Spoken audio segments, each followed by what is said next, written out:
Bismillahirrahmanirrahim.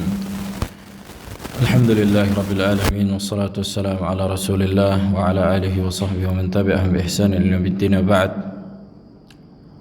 Fa'indana qissah Ibn al-Jawzi rahimahullah. Ibn al-Jawzi Abul Faraj. Ada Ibn al-Jawzi, Ibn al-Qayyim al-Jawziyah. Ibn al-Qayyim al-Jawziyah lebih mutaakhir dibandingkan Ibnu Al-Jauzi, Ibnu Jauzi Abul Faraj. Dikisahkan bahwa beliau membaca 20.000 jilid kitab di awal menuntut ilmu. Bahwa beliau membaca 20.000 jilid, 20.000,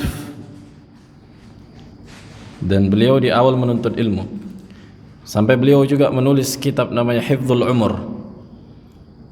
Bagaimana beliau memberikan instruksi menjaga umur. Begitu juga ada kitab beliau yang masyhur, Saidul Khatir. Saidul Khatir itu kitab fawaidnya beliau. Nah, kata beliau, "Qala ma ashba' min mutala'atil kutub." Aku enggak pernah kenyang dalam menelaah kitab-kitab para ulama. Kalau idza ra'aitu kitaban lam arah faka'anni waqa'tu ala kanz, kata beliau. Kalau aku melihat sebuah kitab yang belum aku pernah lihat sebelumnya, judulnya, isinya, maka dia bahagia. Faka'anni waqa'tu ala kanz, seolah-olah aku mendapatkan harta karun. Kalau walaqad nazartu fi thabatil kutub al-mawqufah fil madrasah an-nizamiyah. Sungguh aku telah memperhatikan, sudah meng-cross check rak-rak kitab yang ada di madrasah an-nizamiyah. Fa idza bihi yahtawi ala nahwi 6,000 mujallad. Rupanya kitab tersebut mengandung atau menghimpun 6,000, sekitar 6.000 jilid di sebuah maktabah. Wa fi thabati kutubi Abi Hanifah, jadi rak khusus kutub Abu Hanifah. Wa kutub Al-Humaidi, gurunya Al-Imam Bukhari, jadi mereka punya kutub. Wa kutub Syekhina Abdul Wahhab ibn Nasir, wa kutub Abi Muhammad ibn Al-Khashab, wa kanat ahmalan, wa ghairu dhalika min kulli kitabin aqdiru alaih. Jadi setiap kitab dia usahakan untuk dia baca. Walau qultu inni tali' 20,000 mujallad kana akthar wa ana ba'du fi talab. Jadi ini enggak seberapa sebenarnya yang 20.000 itu, katanya. Itu di awal dia menuntut ilmu. Begitu juga dikisahkan.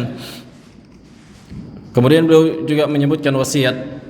Beliau mewasiatkan kepada seorang ulama dan para penuntut ilmu.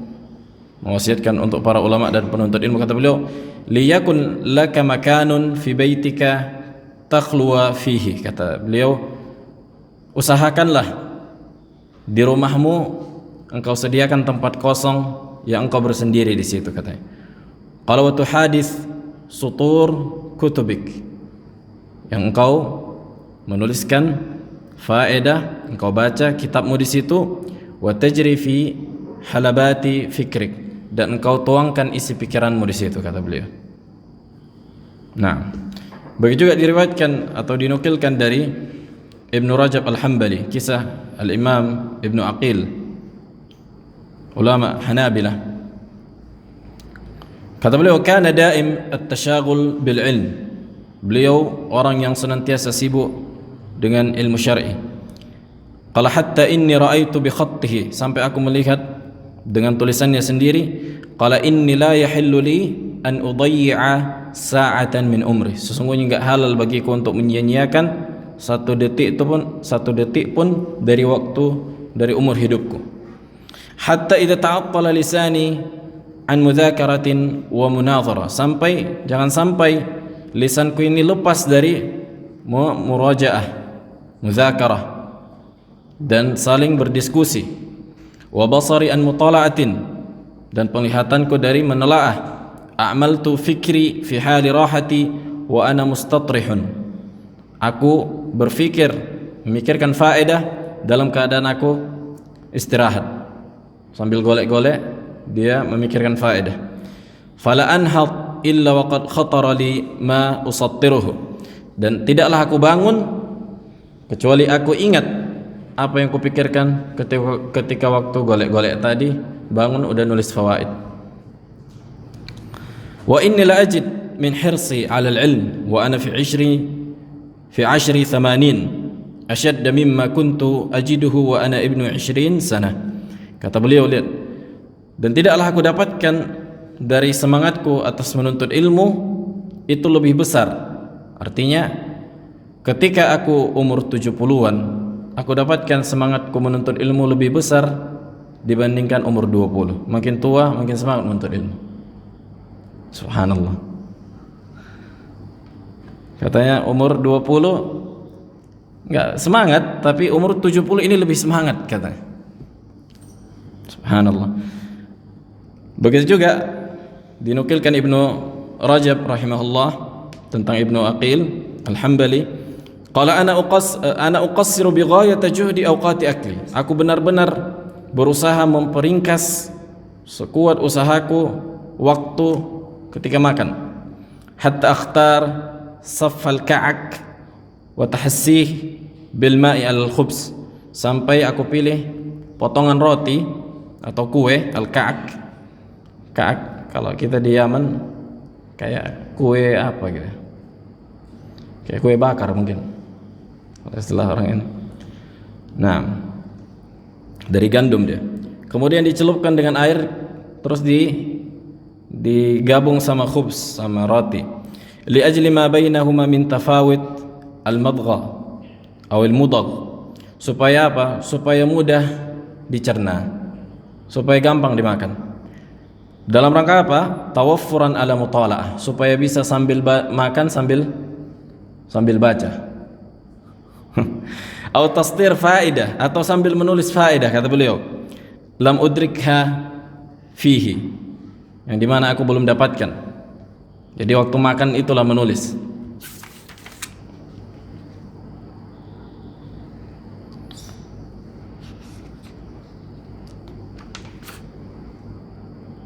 Begitu juga rahimahullah Ibnu Qayyim menyebutkan di Raudhatul Muhibbin, dan beliau bercerita tentang bagaimana kecintaan para ulama tentang ilmu. Qala wa haddatsani akhu syekhina, yakni Ahmad ibni Taimiyah, Abdurrahman ibni Taimiyah. Yani Ibnu Taimiyah punya saudara, dan saudaranya juga itu seorang ulama. An abihi Abdul Halim, ayahnya juga seorang ulama. Jadi keluarga Ibnu Taimiyah itu memang dikenal keluarga Baitul Ilm, memang keluarga penuntut ilmu semua.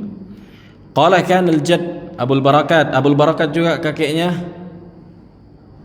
ini imam di mazhab Hambali.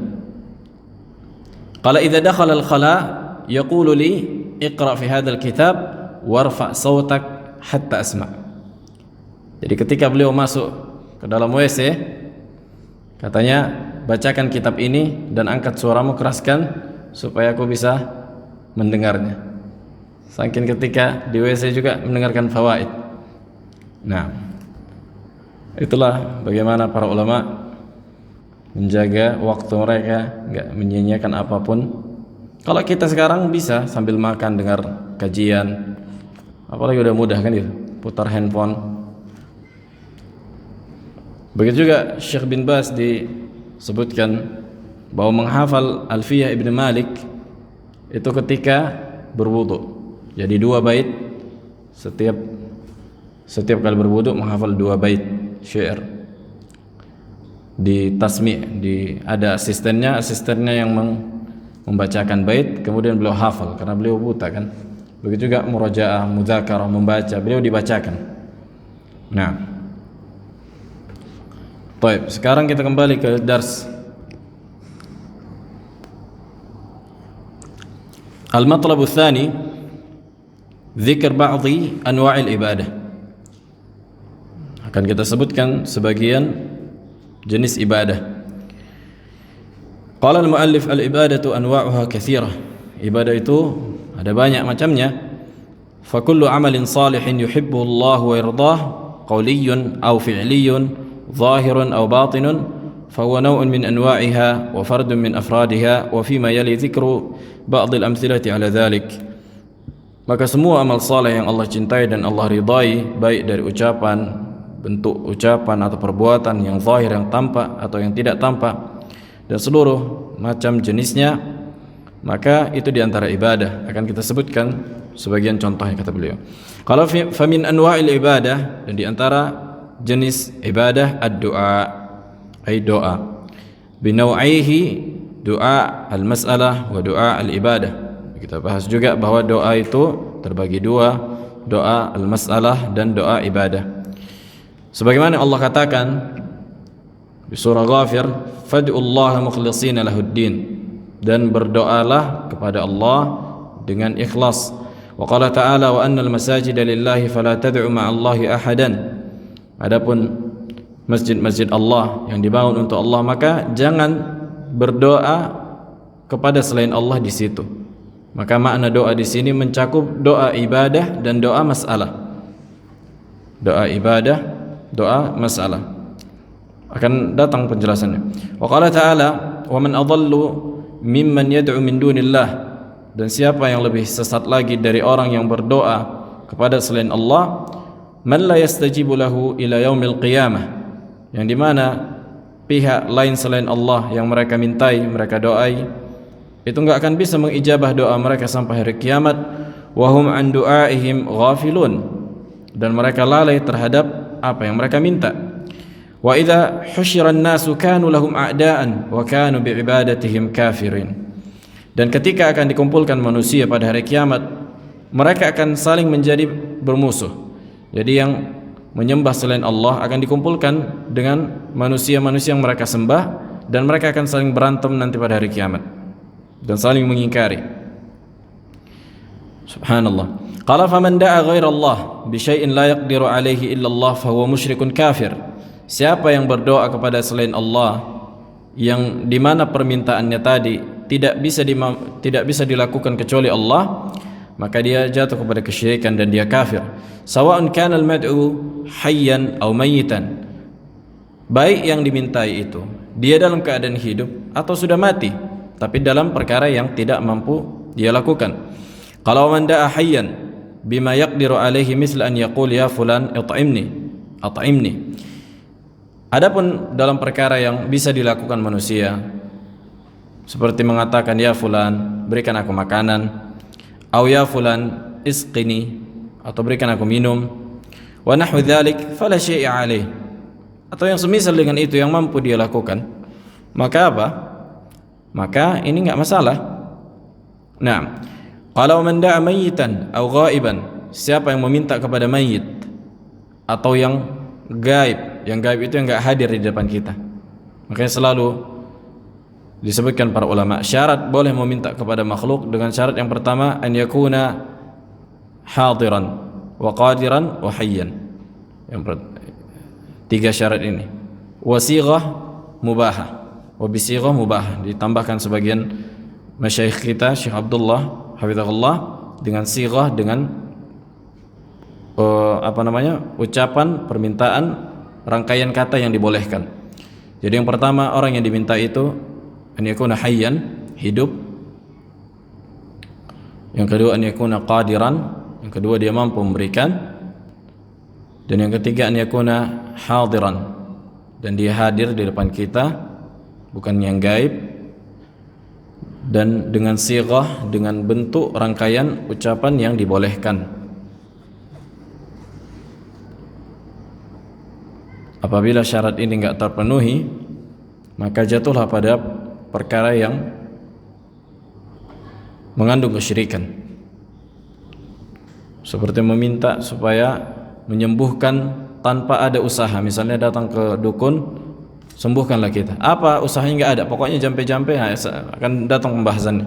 Maka ini termasuk di antara apa? Kesyirikan. Atau meminta supaya yang mandul supaya beranak. Apakah manusia mampu melakukannya? Kalau nggak diobati secara medis nggak boleh. Nah, qala wa du'a'u naw'an. Doa itu ada dua jenis, doaul mas'alah wa doaul ibadah. Doa yang sifatnya masalah dan doa yang sifatnya ibadah. Fa du'aul mas'alah, adapun doa yang masalah, huwa su'alullah min khairai ad-dunya wal akhirah. Itu meminta kepada Allah dari kebaikan dunia dan akhirat. Wa du'aul ibadah yadkhul fihi kullu al-qurubat al-zahirah wal-batinah. Nah, atau sebagian ulama menyebutkan doa masalah itu antaqula, ya Allah urzuqni, wahai Allah berikanlah aku rezeki. Maka ini meminta, ada soal dia.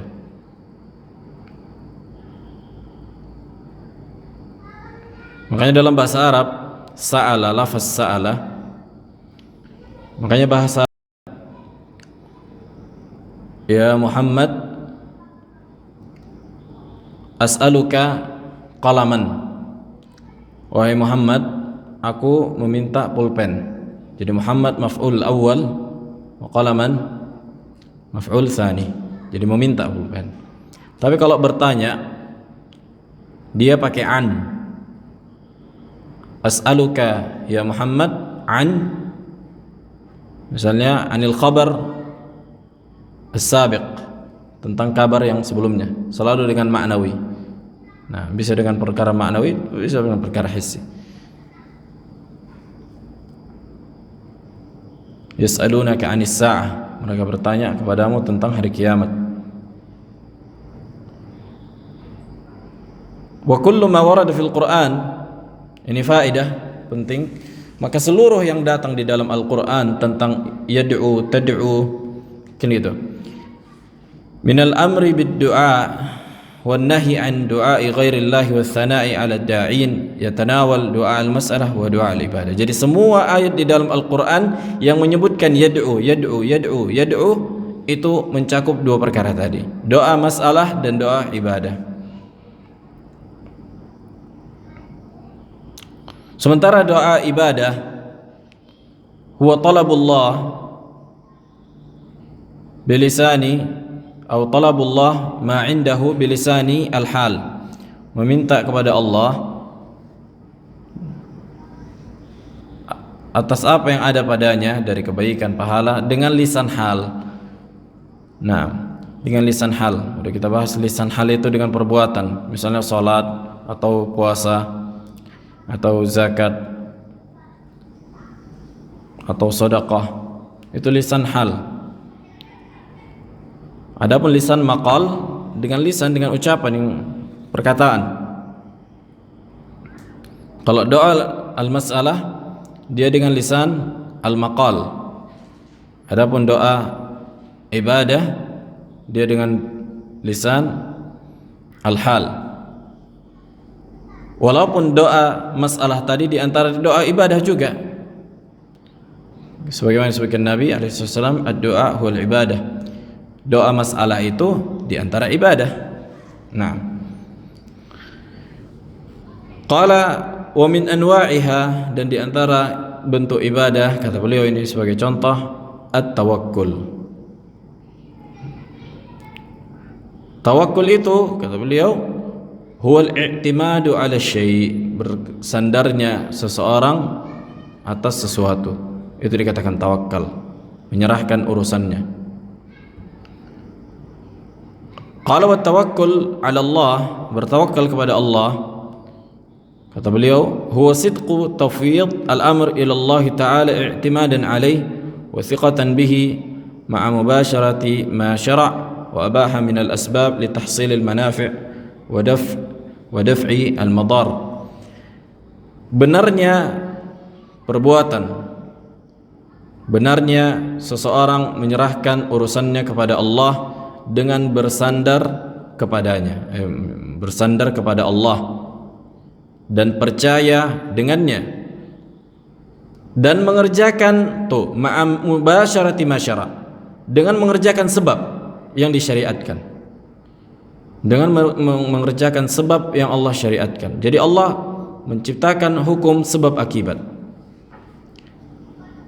menciptakan hukum sebab akibat. Siapa yang makan akan hilang laparnya, kan itu. Kemudian misalnya dia berdoa, ya Allah hilangkanlah laparku, tapi dia nggak makan, maka dia pengen punya anak tapi nggak menikah. Dari mana datang anaknya? Kan ada fi'il asbab, ada sebab di situ. Yang dimana menikah sebab datangnya anak. Begitulah sebab yang disyariatkan. Makanya ada sebab yang nggak disyariatkan. Apabila menyelisihi syariat, itulah seperti datang ke dukun, pengen punya anak, misalnya mandul, datang ke dukun. Maka ini dilarang oleh syariat. Kata Allah, wa 'alallahi fatawakkalu in kuntum mu'minin. Wa 'alallahi, bukan kata Allah fatawakkalu 'ala Allah, tapi wa 'alallahi, taqdimu ma yastahiqu ta'khir yufidul hasr. Kata para ahli bahasa, mengedepankan apa yang harusnya diakhirkan memberikan faedah al-hasr. Hanya kepada Allah sajalah kalian bertawakal. In kuntum mu'minin, digandengkan di situ in syartiyah, artinya apabila kalian benar beriman. Fa'alallahi tawakkalu, berarti menunjukkan siapa yang beriman akan bertawakal kepada Allah. Siapa yang enggak beriman enggak akan bertawakal kepada Allah. Ini disebutkan para ulama, mafhumul mukhalafah. Anna man lam yu'min lam yatawakkal 'ala Allah. Anna man aman fatawakkal 'ala Allah. Siapa yang beriman akan bertawakal kepada Allah, siapa yang enggak beriman enggak akan bertawakal kepada Allah. Wa qala ta'ala, wa man yatawakkal 'ala Allah fahuwa hasbuh. Siapa yang bertawakal kepada Allah, menyerahkan urusannya kepada Allah, maka Allah akan mencukupinya. Begitu juga Nabi SAW selalu berdoa, wala takilni ila nafsi tarfata ain, dan janganlah engkau serahkan, wala takilni. Nah, janganlah engkau serahkan ya Allah urusanku pada diriku walau hanya sekejap mata.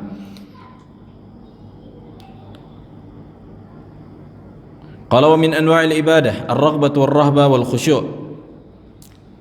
Rasa takut atau rasa harap dan rasa takut, wal khusyu', maknanya mutaqarib. Ar-raghbah artinya ar-raja, war-rahba artinya al-khauf, wal khusyu' khusyu'. Ada perbedaannya, tapi susah diterjemahkan dalam bahasa Indonesia. Qala fa amma ar-raghbah, adapun raghbah, mahabbatul wusul ila syai'il mahbub, yani kecintaan, rasa harap untuk menggapai sesuatu yang dicintai, itu dia raghbah. Makanya raghbah itu kalau fi artinya mencintai dalam bahasa Arab. Hal targhabu fi hadha at-ta'am, apakah engkau suka mau makan makanan ini? Artinya pengen, berharap, mencintai. Tapi kalau hal targhab an hadha at-ta'am, apakah engkau enggak suka? Kebalikannya. Makanya fi'ilnya, perbuatannya sama, tapi kalau hurufnya diganti an sama fi, maka udah bertolak belakang maknanya. Itulah luar biasa indahnya bahasa Arab. Nah, kalau war-rahbah, adapun rahbah, al-khauf al-musmir lil harab min al-makhuf, yakni sebuah rasa takut yang melahirkan sikap menjaga diri dari apa yang ditakuti. Kata beliau, ar-rahbah, rasa takut yang melahirkan kita menjaga diri dari apa yang kita takuti. Wal khusyu', khusyu' itu az-zul wal khudu' li'izamatillah bihaitsu yastaslim liqada'ihi al-kauni wasyar'i. Merendahkan diri pada keagungan Allah, di mana dia menyerahkan urusannya terhadap takdir Allah. Dan khusyuk ini di antara makna khauf dalam bahasa Arab, khusyuk itu ada makna takutnya, tapi selalu dibarengi dengan ilmu, kata para ulama.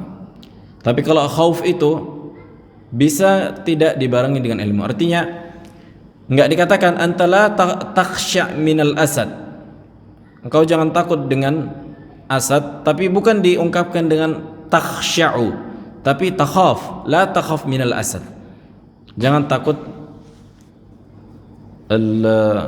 dengan asad. Makanya al-khusyu' huwa akhassu minal khauf. Sebutkan para ulama, khusyuk itu lebih khusus dibandingkan khauf. Makanya disebutkan di dalam ayat, innama yakhsyallaha min ibadihi al-ulama. Sesungguhnya yang takut yakhsyallaha min ibadihi al-ulama, para ulama yang berilmu, menunjukkan ada ilmu di situ. Qala Allah Ta'ala fi dzikri al-anwa'i thalathah min al-ibadah, di antara yang tiga tadi, rahbah, raghbah dan al-khusyu'. Innahum kanu yusari'una fil khairat, sesungguhnya nabi, para sahabat, orang-orang saleh bersegera dalam kebaikan. Wa yad'unana raghaban wa rahaba. Yad'unana mencakup doa ibadah dan doa apa? Masalah. Nah, wa kanu lana khashi'in, dan mereka khusyuk. Qala wa min anwa'iha, ini amalan hati semua, kan gitu. Tawakal hakikatnya di hati gitu. Tapi ada perbuatannya, ada perbuatan. Cuma di aina mahalluhu, di mana tempatnya? Di hati. Kan gitu. Menyerahkan itu di hati.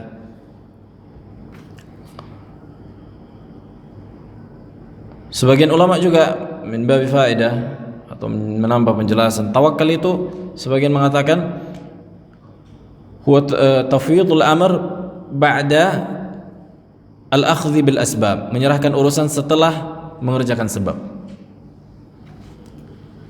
Menyerahkan urusan kepada Allah setelah mengerjakan sebab. Jadi sebab itu ada banyak, dan doa juga di antara sebab. Doa di antara sebab. Kan sebab ada banyak, ada sebab hissiyah, ada ma'nawiyah.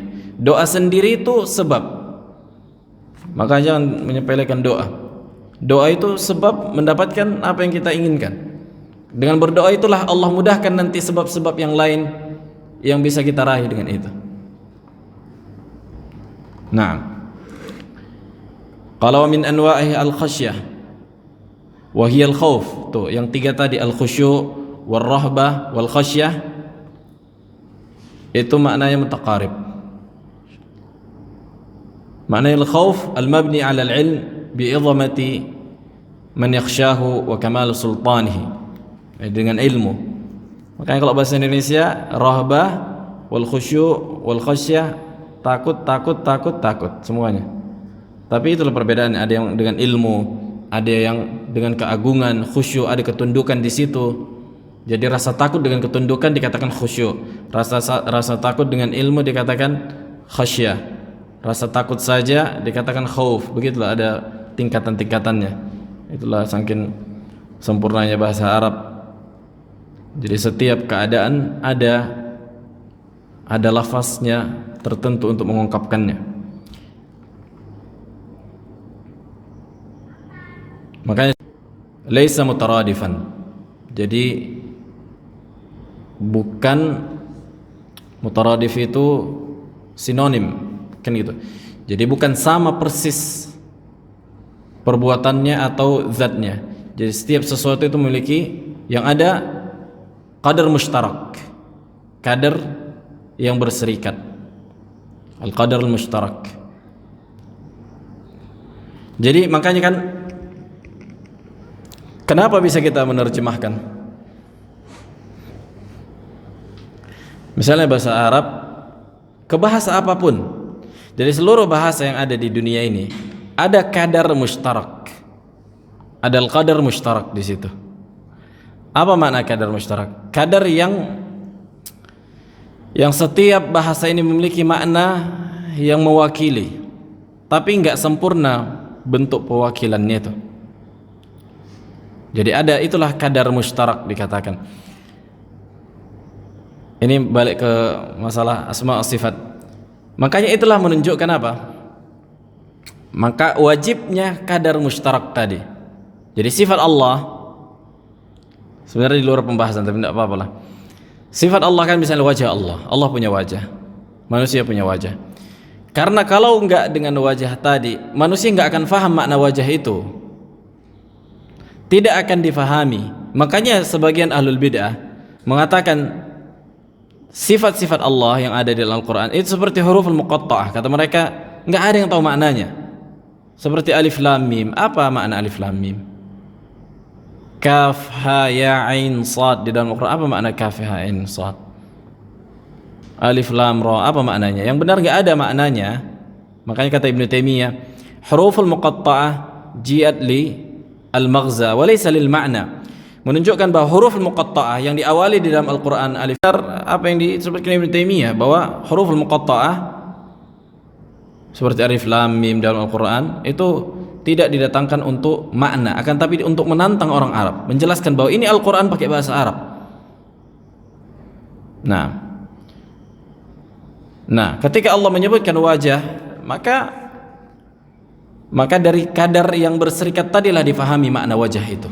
Tapi kaifiyahnya, bentuknya, bagaimananya kita nggak tahu. Karena kalau kita tolak ada kadar mustarak itu, akan hilanglah maknanya seluruhnya.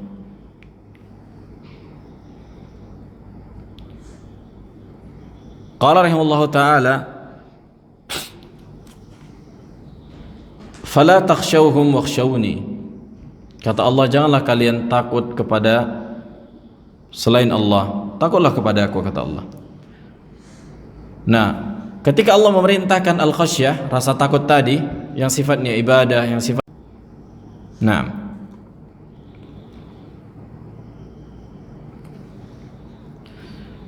qala wa minha al-inabah, dan di antaranya al-inabah. Al-inabah wa hiya ar-ruju' ila Allah Ta'ala bil qiyami bi ta'atihi wa ijtinabi ma'siyatihi. Itu kembali kepada Allah dengan mengerjakan ketaatan dan menjauhi larangan. Makanya ada perbedaan antara inabah dan taubah, tapi maknanya berdekatan. Kembali kepada Allah. Qala Allah Ta'ala wa anibu ila rabbikum wa aslimu lahu. Kembalilah kepada Rabb kalian dan berserah dirilah kepadanya. Maka ini semua amalan hati, dan dibarengi juga dengan amalan zahir, tapi letak intinya itu di hati. Wa minha al-isti'anah, ay meminta, wa hiya talabul aun min Allah, meminta pertolongan kepada Allah, minta fi tahqiqi umurid dunya, umurid din wad dunya, untuk meraih urusan agama dan dunia. Qala Allah Ta'ala iyyaka na'bud wa iyyaka nasta'in. Hanya kepadamu lah ya Allah kami meminta pertolongan, isti'anah kan gitu, ibadah, wa iyyaka nasta'in, dan hanya kepadamu lah kami minta pertolongan. Wa qala alaihi salam, wasiat beliau kepada Ibnu Abbas ketika Ibnu Abbas masih muda, kata Nabi, ya gulam, nah fa idza ista'anta fasta'in billah. Kalau engkau meminta pertolongan, minta tolonglah yang pertama kali sama Allah. Kalau minha al-isti'adzah, al-isti'adzah, makanya dalam bahasa Arab al-alif was-sin wat-ta yadullu ala talab ghaliban. Dalam bahasa Arab bentuk ista'adza, ista'ana, alif, sin dan ta itu selalu makna meminta. Istaghfara, wazan istaghfar, istaf'ala. Qala wa hiya talabu al-i'adzah wal himayah min al-makruh, meminta pertolongan kepada Allah dan menjaga dari apa yang kita tidak sukai. Qala Allah Ta'ala, qul a'udzu birabbil falaq. Katakanlah wahai Nabi, a'udzu birabbil falaq, aku berlindung dengan Rabb yang mengganti siang dan malam, al-falaq, min syarri ma khalaq, dari keburukan apa yang Allah ciptakan. Wa qala ta'ala, qul a'udzu birabbin nas, malikin nas, ilahin nas, min syarril waswasil khannas. Naam, ada di situ meminta perlindungan kepada Allah. Qala minha al-isti'adzah atau al-istighatsah. Makna istighatsah Wa huwa talabul ghauth, meminta al-ghauth. Al-ghauth itu bedanya sama isti'anah. Kalau al-ghauth, istighatsah itu dalam keadaan genting. Dalam keadaan genting. Imma musibah itu telah datang atau akan mau datang, akan dekat. Itu dia. Jadi lebih khusus istighatsah. Jadi ketika ada keadaan itu udah dalam keadaan genting, udah mau datang musibah, udah mau datang banjir, udah mau datang tsunami misalnya. Nah, meminta kepada Allah itulah dikatakan al-istighatsah.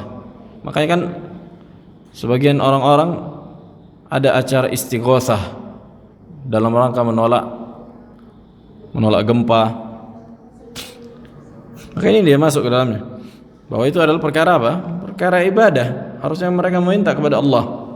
Qala wa wal inqadhu minasyiddati wal halak, ay meminta perlindungan, keselamatan dari kebinasaan. Qala Allah Ta'ala idz tastaghitsuna rabbakum fastajaba lakum. Dan ketika kalian meminta pertolongan kepada Allah dalam saat genting, maka Allah akan mengijabahnya. Wa minha adz-dzabh, di antara ibadah juga adalah menyembelih. Qala wa huwa izhaqur ruh, mengalirkan atau mengeluarkan ruh, yakni makhluk. Bi iraqati ad-dam ala wajhil khusus taqarruban ila Allah, dengan menumpahkan darah dengan cara tertentu dalam rangka mendekatkan diri kepada Allah. Makanya inilah yang dilakukan sebagian manusia ketika masuk pindah rumah, dipotong ayam, dipotong ini, dialirkanlah darahnya. Ini di antara perkara yang mengandung kesyirikan. Maka dalam Islam enggak ada perkara-perkara itu.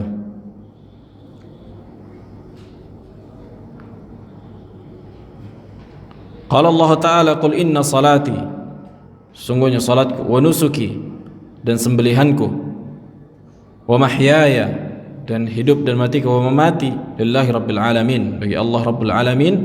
Qala Ta'ala fasalli li rabbik wanhar, dan salatlah untuk Rabbmu dan menyembelihlah untuk Rabbmu juga. Qala minha an-nazar, bernazar dalam istilah maknanya huwa ilzamul mar nafsahu bi syai'in ma atau ta'atan lillahi ghaira wajibatin, yakni mewajibkan, di mana seseorang mewajibkan atas dirinya sesuatu yang tidak diwajibkan oleh syariat dalam rangka ketaatan kepada Allah, atau bukan dalam rangka ketaatan, atau ghair wajibah. Nah, sebagaimana Allah sebutkan yufuna bin nadri wa yakhafuna yawman kana syarruhu mustatira, mereka menunaikan nazar mereka dan mereka takut di mana hari yang pada saat itu keburukan merata. Azan. طيب في أسئلة؟ تفضل باقي.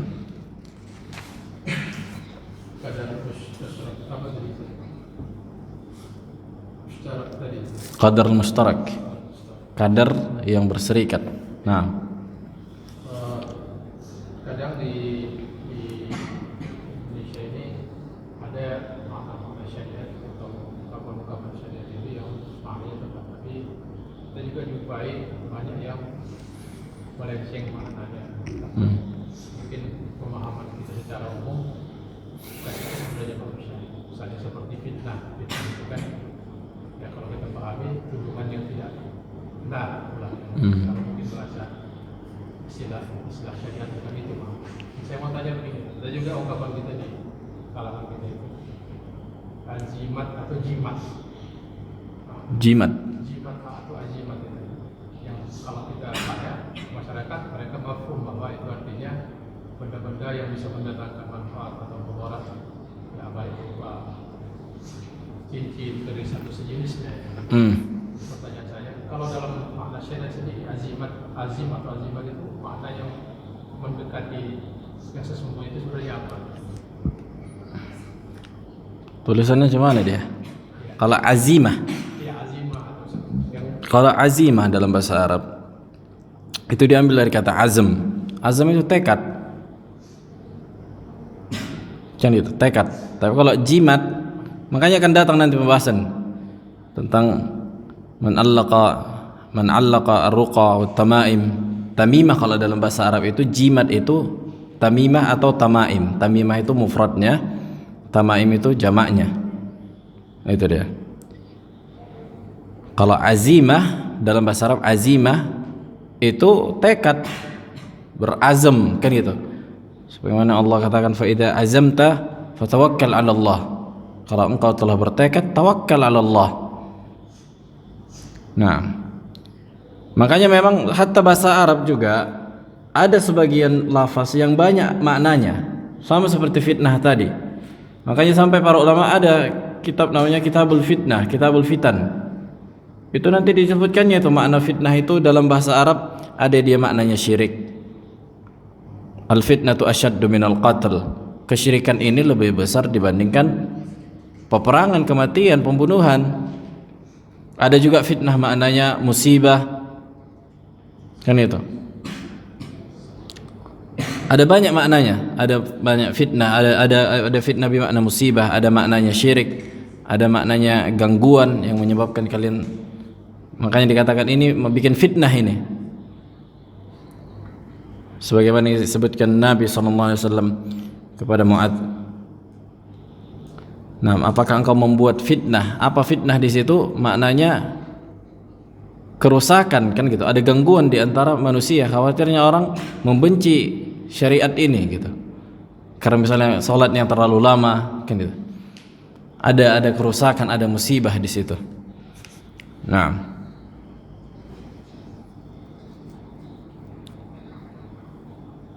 cuma makanya itulah sampai masalah la ta'ilalah kata para usulin. Bagaimana tercipta bahasa? Kan gitu. Bagaimana bahasa ini kan banyak. Bagaimana orang bisa ngomong? Bagaimana memindahkan antara bahasa Arab dengan bahasa Inggris dengan bahasa Indonesia? Itulah dia namanya qadar al-mushtarak.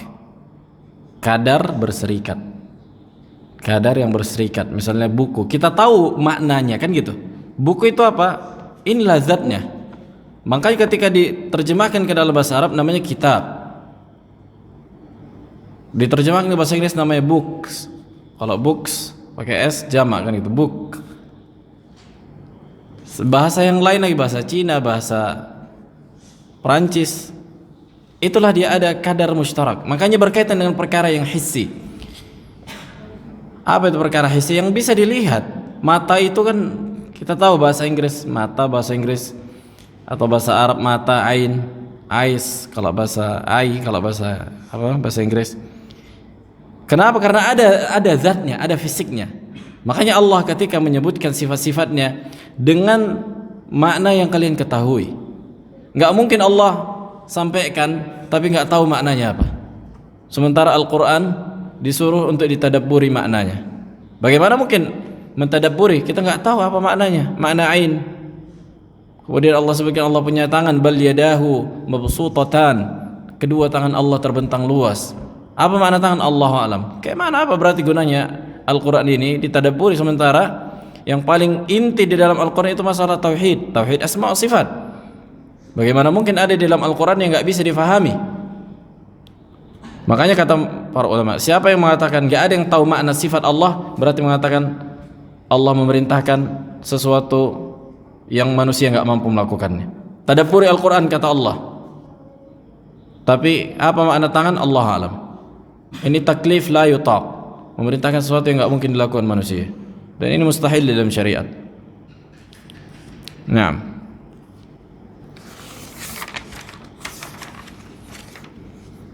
nah, fi iskal.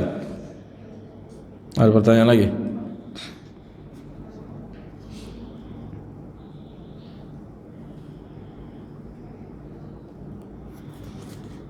Gimana, Franz?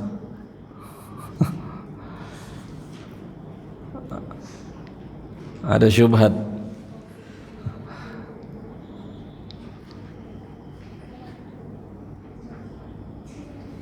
Makanya sebagian orang-orang sufi atau orang-orang asy'ariyah yang agak lebih pintar, makanya kata mereka ini bukan ibadah katanya.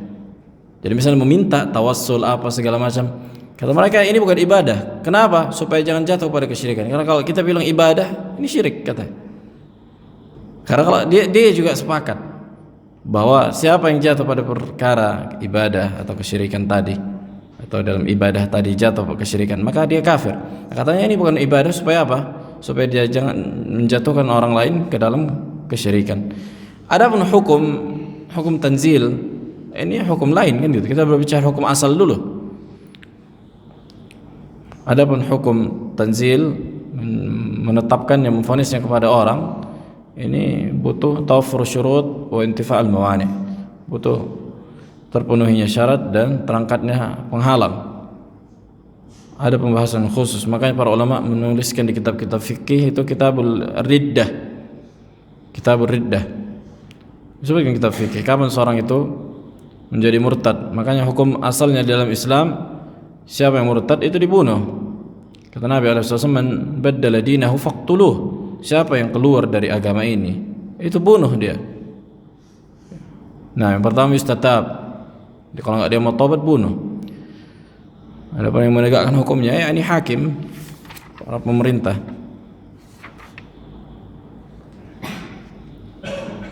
Makanya enggak boleh ketika masuk Islam, enggak boleh keluar dari Islam. Karena ketika mengucapkan kalimat syahadat, makanya ada dai mengatakan, oh, kalau kita dia ditanya, kalau kita udah masuk Islam, boleh nggak keluar lagi? Katanya, oh boleh, silahkan. Lah, kayak mana boleh silahkan? Sementara kata Nabi, man baddala dinahu faqtuluh. Siapa yang murtad dari agama ini, bunuh dia. Berarti ini larangan apa? Untuk keluar dari Islam. Nah, begitu juga Nabi SAW diperintahkan untuk memerangi manusia. Umirtu an uqatilan nas hatta yashhadu an la ilaha illallah. Aku diperintahkan untuk memerangi manusia supaya masuk ke dalam Islam, mengucapkan. Terus bagaimana dengan ayat la ikraha fid din? Tidak ada paksaan dalam agama. Jangan menggabungkannya dengan artinya la ikraha fid din.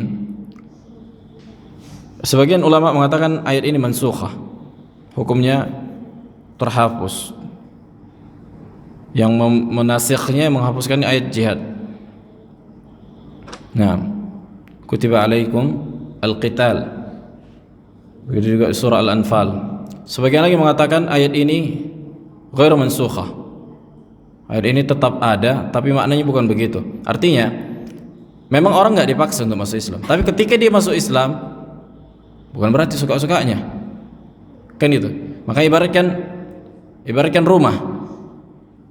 Kita masuk ke dalam rumah, kalau kita nggak dipaksa untuk masuk ke rumah orang, tapi kalau udah masuk dalam rumah dia, aturannya nggak boleh keluar. Gitu lah kira-kira.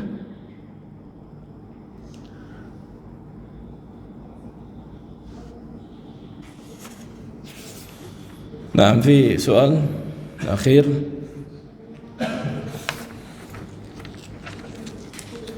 خلاص. طيب إلى هنا الحمد لله.